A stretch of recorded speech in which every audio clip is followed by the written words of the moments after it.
আজকে ভগবানকে সকালে ভোগে কি নিবেদন করা হয়েছে, সকালে ঠাকুরের ভোগের কি মেনু ছিল সেটাই আপনাদের দেখাচ্ছি। দেখুন, এখানে আছে ভেজানো ছোলা, ভেজানো মুগ কড়াই, এটা ভগবানকে নিবেদন করা হয়েছে। আমার ছোলা আর মুগ কড়াইটা ভেজাতে একটু দেরি হয়ে গেছিলো, তাই ছোলাতে অঙ্কুর বেরোয়নি, মুগ কড়াই বেরিয়েছে, ছোলাতে এখনও বেরোয়নি। এর মধ্যে কাঁচা লঙ্কা, ব্ল্যাক সল্ট আর গোলমরিচ এইটা দিয়ে ঠাকুরকে ভোগে ছোলা আর মুগ কড়াই নিবেদন করা হয়েছে। এখানে দেওয়া আছে ভেজানো বাদাম, এখানে দেওয়া আছে টমেটো, কাঁচা টমেটো সরু সরু করে কেটে এর মধ্যে কাঁচা লঙ্কা, ব্ল্যাক সল্ট, গোলমরিচ দিয়ে মাখিয়ে টমেটোর চাটটা রেডি করে দেওয়া হয়েছে।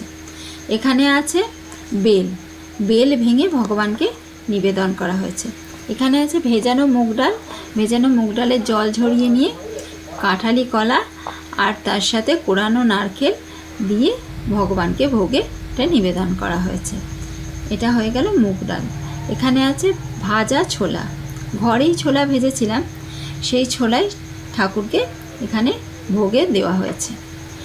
আর এখানে আছে মিষ্টি, আজকে মিষ্টির মধ্যে এখানে আছে বাদামের বরফি আর মুগ কড়াইয়ের নাড়ু।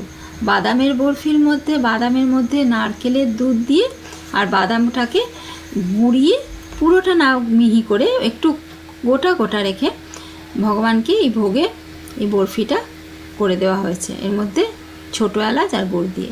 আর এই মুগ কড়াইয়ের মধ্যে আছে মুগ কড়াই, নারকেলের দুধ, ছোটো এলাচ আর ভাজা বাদাম, পোড়ানো নারকেল ভাজা আর আখের গুড় দিয়ে মুগ কড়াই নাড়ুটা বানিয়ে দেওয়া হয়েছে। আর এখানে দেওয়া হয়েছে ভগবানকে জল। এটাই আজকে ভোগের বন্দোবস্ত ছিল। সকালে আপনারা বলবেন ভোগের বন্দোবস্ত কেমন করতে পেরেছি ভগবানের আশীর্বাদে।